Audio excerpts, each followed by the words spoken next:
करें। और हमारे भाई 20 रुपया इस माता जी के कीर्तन में दान कर रहे हैं।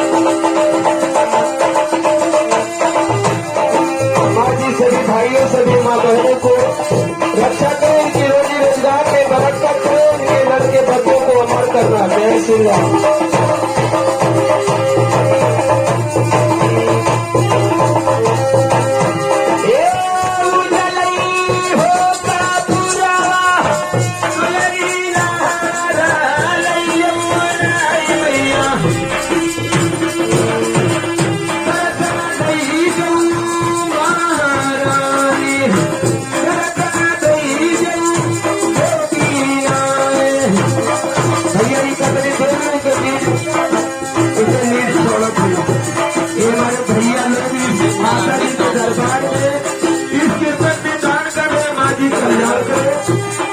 भाई साहब के रोजगार में बराबर करें।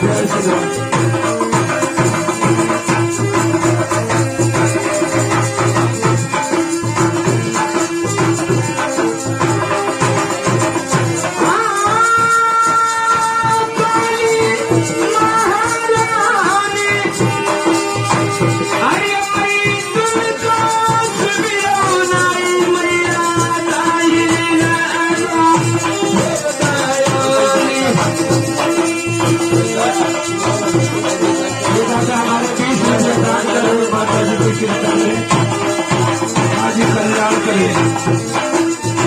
मेरे भैया 10 रुपया दान कर रहे हैं।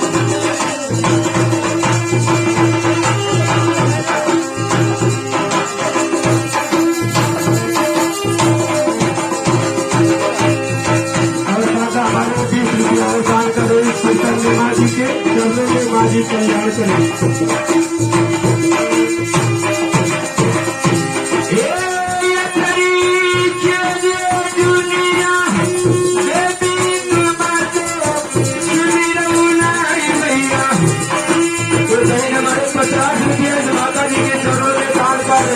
कल्याण करें, उनके रोजी रोजगार बच्चों को रक्षा करें। और हमारे बहन 20 रुपया दान कर रही है। बाजी कल्याण करें।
परिवार को